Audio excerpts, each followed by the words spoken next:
now let me come to that section where I'll be spilling some beans. I'll be telling you the suspense secrets. So there are three slides, and all these slides are spoiler slides.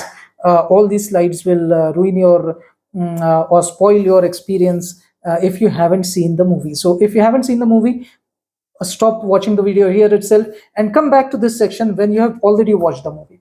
Okay, so first thing first, uh, suspense number one is Prabhas Karn or is he Shivji's avatar, that is Bhairav? So Shivji is the original owner of Vijay Dhanush. Now just because Prabhas is able to handle Vijay Dhanush, or it gives or he can use it to the fullest extent, it doesn't mean that actually Prabhas is Karn, because Prabhas could be an avatar of Shivji also, because Shivji was the original owner or owner or handler, whatever you say, of this tool, which is Vijay Dhanush, right? So Vijay Dhanush, his original owner is Shivji, and so Bhairav could also be an incarnation, that is avatar of Shivji. Karn was a mortal human. So all those who are saying that now this is Karn and this is Karn avatar, first of all, humans don't have avatar. Then humans don't come back to life unless there is something significant. So like there are only 8 humans so far who have fought death and who have defeated death. They are called as Chiranjeevis. Okay, so a few Chiranjeevis I will mention. Ashwathama is one Chiranjeevi, but his immortality is actually a curse and not a boon. But for everybody else, it is a, for all these other seven Chiranjeevis, it is a boon. So a few Chiranjeevis you must have heard. One is Hanumanji, another is Parshuramji. These are all Chiranjeevis. Okay, so they are alive even till now. They will all, I mean, they'll always be alive.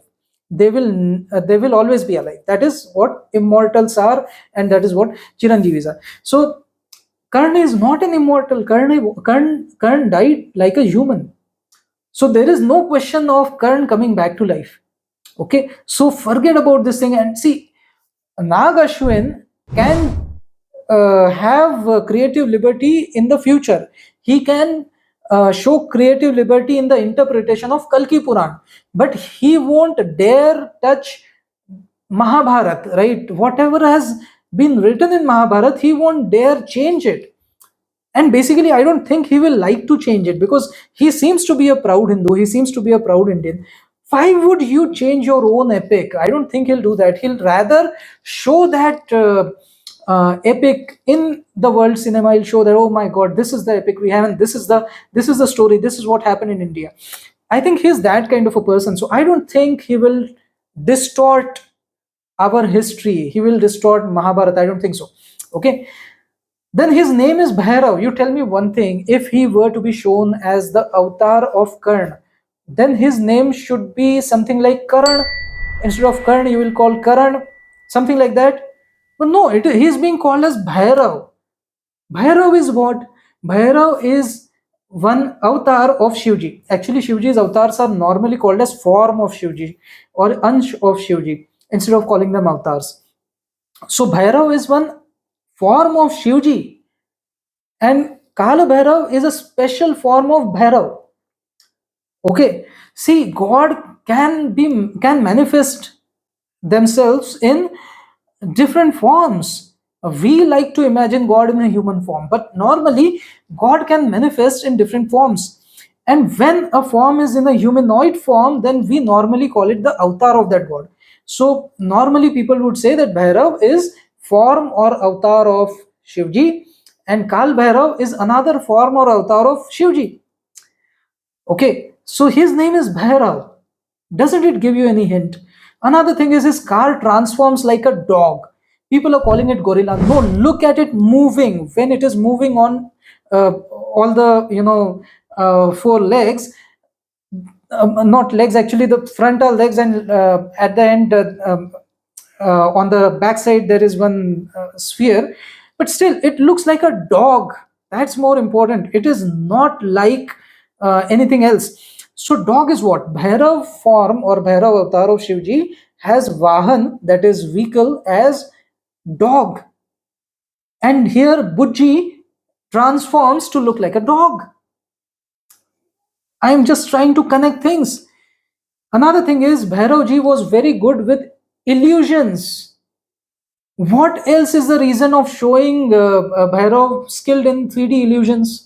So Bhairav is an expert in it, and Bhairav is not even using the resources, or maybe he could be using, because Bhujji was a discarded car from the colony, so maybe he got this technology from colony, but he does not have any support from the colony, and still he is able to do that. That means he's really good with the illusions. And Bhairavji was also good with illusions. So there is so much of similarity. Another thing is Bhairavji was fearless, of course. Then he is also shown to be protector of Kashi. Now, who else do you know as the protector of Kashi? Shivji is very well known as the protector of Kashi. Who do the people in Kashi normally, worship? They worship Shivji. So Shivji has to be, this guy has to be, Bhairav has to be the Bhairav avatar of Shivji, right? But Bhairav might have some superpower to absorb the energy. Then how does it explain that he became like Karn, and he even reminded Amitabh Bachchan of Karn? So I think, and he's not always in the same mood, and he even forgot after saving Sumati. Bhairav forgets that what was I doing? Why was I saving her? So probably he came out of that trance-like state. So why did he enter into that trance-like state? So probably he must be having some kind of a superpower of absorbing other superpowers, or connecting with people who lived in the past, something like that. Now this is not an out of the world concept. This concept was already shown in so many Hollywood movies like X-Men. In X-Men, Jean has this quality that she takes the superpower of every other X-Man that she comes in contact with, right? So that's why I think a similar kind of a thing could be the superpower of Bhairav, but it only time will tell, only the next parts of the movie will tell. So that was my suspense revelation about Bhairav. ये है अमित शिरासाव, अमित शिरासाव, अमित शिरासाव, अमित शिरासाव.